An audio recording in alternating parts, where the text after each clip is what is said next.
मंत्री की भूमिका बिहार में शिक्षा के सुधार को लेकर है या छात्रों में बंटवारे को लेकर है।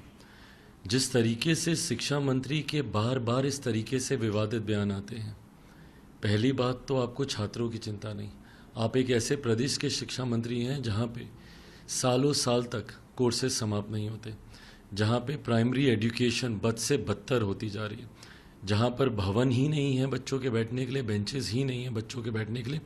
उस पर ध्यान केंद्रित करने के अलावा शिक्षा मंत्री का ध्यान हर चीज़ पर रहता है।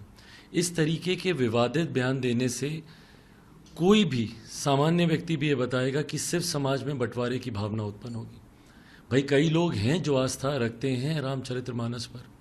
आप शिक्षा मंत्री हैं, भाई कैसी भाषा का आप इस्तेमाल कर रहे हैं। पोटेशियम साइनाइड, भाई अगर वो पोटेशियम साइनाइड होता तो अभी तक तो सब लोग समाप्त हो गए होते। भाई कैसी बातें आप कर रहे हैं। और इस तरीके की बेफिजूल बातें आज की तारीख में कर कर समाज में बंटवारा पैदा करने के अलावा इससे किसी को क्या प्राप्त होगा। क्या शिक्षा यही सिखाती है कि समाज में बंटवारा पैदा करें धर्म के नाम पर, जाति के नाम पर, अलग अलग संप्रदायों के नाम पर? या शिक्षा सबको जोड़ने की बात करती है, सबको साथ मिलकर आगे लेकर चलने की बात करती है? और यही कारण है क्योंकि बिहार के शिक्षा मंत्री का ध्यान ही इस तरफ नहीं है, इसीलिए बिहार से बच्चे पलायन करते हैं, दूसरे राज्यों में जाते हैं। एक बार शिक्षा मंत्री ने जानना जरूरी समझा कि भाई कोटा में बिहार के बच्चे क्यों आत्महत्या कर रहे हैं? क्या एक बार भी उनके परिवार वालों से जाके इन्होंने मिलना जरूरी समझा? सिर्फ विवादित बयान देने के अलावा इन शिक्षा मंत्री का और कोई काम नहीं है।